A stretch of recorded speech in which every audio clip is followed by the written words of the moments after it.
पर तो राज्य बनता राज्य। तो जिनके सजा ॾिनी आहे उहे सज़ा जा न पर मौत जा हक़दार हुया। अस्सलाम वालेकुम दोस्तों, जी तो मां तव्हांजो पंहिंजो इस्माइल बलोच ऑफिशियल टीवी ते तव्हांखे भली ॻाल्हि पेश कयां थो। जीअं त हींअर सिंध टीवी जो ड्रामो हले जिन जो प्रोमो अची वियो आहे पंहिंजा वेरी, ऐं केटियन जो जेको ड्रामो आहे रियासत, जंहिंजा रियासत जो प्रोमो भी अची वियो ऐं हुन जा 4 टीज़र भी अची विया आहिनि। हाणे दोस्त पुछनि था त इहो ड्रामो कॾहिं हलंदो, सो मां उन्हनि दोस्तनि खे ॿुधाइण लाइ वीडियो पेज ठाहे रहियो आहियां।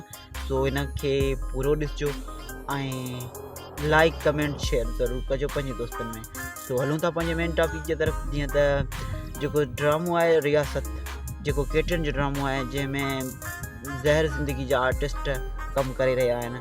जेको फरज़ंद मलिक खजू साहब जेको आहे डायरेक्टर आहे हिन ड्रामे जो, इन में उमेद अली कलोर साहब आहे ऐं आज़म मैंगल साहब आहे ऐं सिंध जा वॾा नाले वारा आर्टिस्ट आहिनि जेके ज़हर ज़िंदगी में कमु करे विया।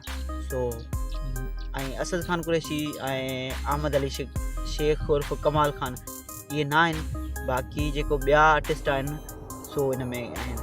इन में मेन जेको रोल आहे उहो हीरो जे हिसाब सां आज़म मैंगल साहब जो आहे ऐं ॿिए तरफ़ जेको आहे सो उमेद अली कलोर साहब आहे।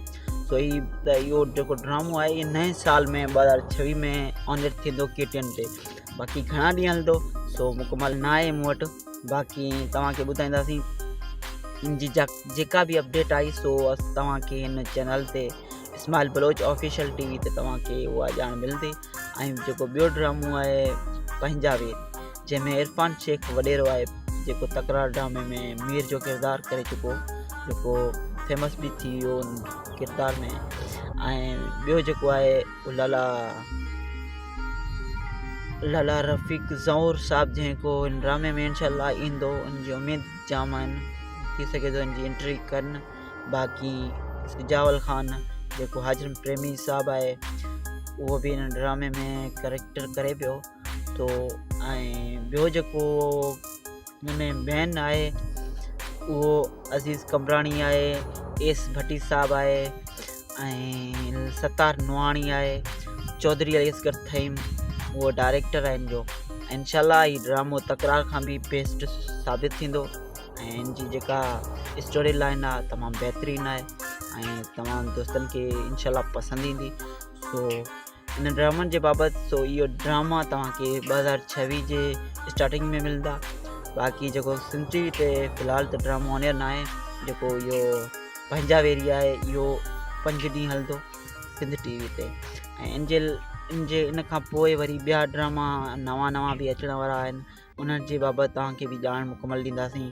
सो केॾांहुं न वञिजो, इहो असांजो चैनल तक़रीबन पुराणो चैनल आहे, हिन ते काफ़ी जगहनि जी कमेंट्स मूं ॾिठा आहिनि ऐं मूं हिन चैनल खे साल ॾेढ पहिरियां छॾे ॾिनो हो, पोइ 7-8 महीना छॾे ॾिनो, साल 8 महीना, पोइ वरी मूं ॾिठा दोस्त जाम कमेंट कनि था ऐं इन ते सब्सक्राइबर भी जाम आहिनि, पर वॉच टाइम कंप्लीट न थियो, उनजे हिसाब सां मूं छॾे ॾिनो हो। सो हाणे तव्हां जीअं मुंहिंजी सपोर्ट कंदा इंशाल्लाह इन ते वीडियो तव्हांखे मुख़्तसर ऐं तमामु जल्द ॾिसण वटां मिलंदा ऐं सुठा ऐं जेको सच्चाई ते हूंदा उहे तव्हांखे ॾिसण वटां मिलंदा। सो इहा हुई अपडेट, बाक़ी मिलूं तव्हांखे नई वीडियो में। पंहिंजे भाउ खे ॾींदा इजाज़त, ख़ुदा हाफ़िज़।